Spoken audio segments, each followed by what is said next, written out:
और मैं अपने ही कब्र में था। पहला सपना। शुरू होती एक रहस्यमय यात्रा। वेदांत ने कभी नहीं सोचा था कि एक आम सा दिन उसकी जिंदगी को पूरी तरह बदल सकता है। वह एक सामान्य लड़का था जो दिल्ली की एक बड़ी प्राइवेट कंपनी में काम करता था। एक दिन जब वह ऑफिस से लौटकर घर आया तो वह थका हारा बिस्तर पर लेट गया। आंखें बंद करते ही उसने एक अजीब सा सपना देखा।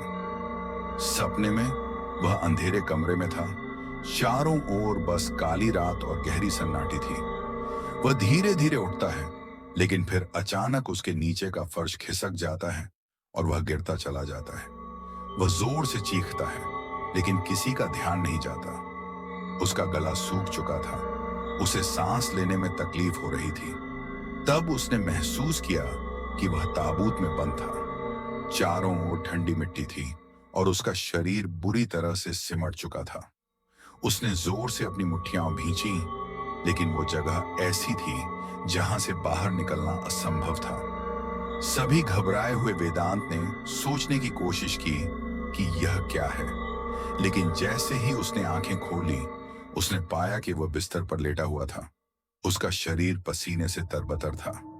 बस एक बुरा सपना था, सिर्फ सपना, उसने खुद से कहा, लेकिन दिल में एक अजीब सी घबराहट महसूस हो रही थी। भाग दो, वही सपना फिर से लौटता है।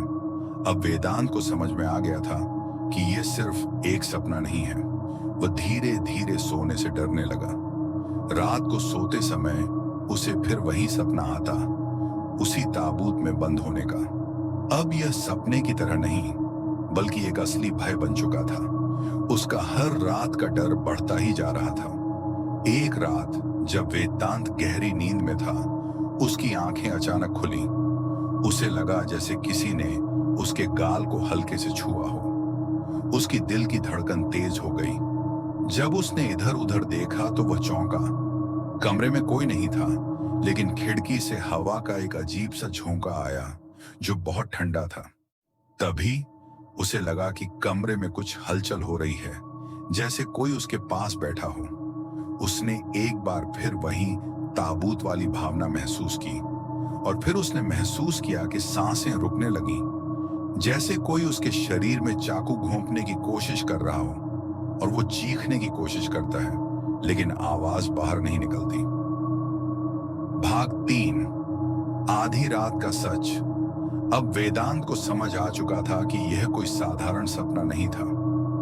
यह किसी ने उसे दूसरी दुनिया में खींच लिया था, जहां वह अपनी जान खोने से बचने के लिए हर रात जूझता था। वह तांत्रिकों के पास गया, लेकिन उन्होंने कुछ नहीं बताया। उसका मन डर से भर गया था। एक रात वह सोने से पहले फिर से डायरी निकालकर पढ़ने बैठा, जो उसकी रूममेट ने कभी उसे दी थी। डायरी में लिखा था, अगर तुम इस डायरी को पढ़ रहे हो तो तुम्हारी आत्मा मुझे चाहिए। रात को 3:13 पर अगर तुम जागे तो कुछ ना होगा, लेकिन अगर तुम सोए तो वह मुझसे तुम्हें ले जाएगी। डायरी को पढ़ते ही वेदांत का चेहरा पीला पड़ गया। उसने फिर उस दिन के बाद दीवार घड़ी को देखा और समय था 3:13। ठीक उसी समय घड़ी की टिक टिक अचानक बंद हो गई। कमरे का तापमान गिरने लगा, चारों ओर अंधेरा गहरा होने लगा, और फिर उसे अचानक किसी के पैरों की आवाजें सुनाई दी। ये वही आवाजें थीं जो उसने कभी अपने सपनों में सुनी थीं। वह डर के मारे बुरी तरह से कांपने लगा, और उसके भीतर एक खौफ का एहसास होने लगा कि वह जो देखता था वह सिर्फ सपना नहीं था, बल्कि वह असल में मर चुका था। भाग 4। खो दी गई आत्मा। अब वह कब्र में था। वेदांत की आंखें खोलने पर उसने पाया कि वह अपनी अंधेरी कब्र में था। उसे लगा जैसे वह एक और सपना देख रहा है, लेकिन इस बार यह सपना नहीं था, यह सच्चाई थी। वह वही था जो उन मृतकों की कहानियों में सुनता था। अब वह खुद ही एक खोई हुई आत्मा बन चुका था, और वह ताबूत में बंद था। जैसे वह कभी सोया था, लेकिन वह नहीं जानता था कि वह मर चुका था। उसकी धड़कन बंद हो गई, उसके हाथों से खून बहने लगा। वो चीखना चाहता था, लेकिन उसकी आवाज भी नहीं निकल रही थी। तभी उसे याद आया जिस दिन उसने वह डायरी पढ़ी थी उसमें लिखा था, तुम कभी नहीं जागोगे जब तुम सो रहे हो, तुम वही बन जाओगे जो तुम कभी भी नहीं बनना चाहते थे।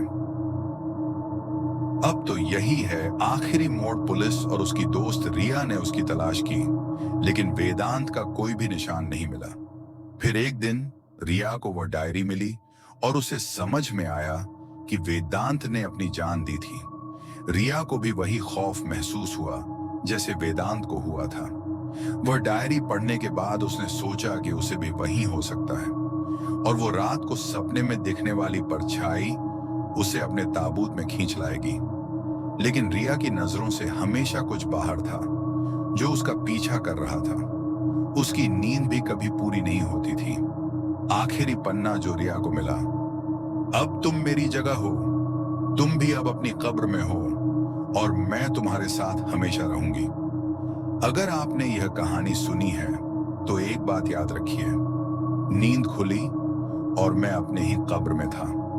क्या आपको लगता है कि आप इसके बाद भी शांति से सो सकते हैं? कभी भी कहीं भी सोते वक्त एक आंख खुली रखिए, क्योंकि कभी कभी नींद सिर्फ एक ख्वाब नहीं बल्कि मौत का ऐलान हो सकती है।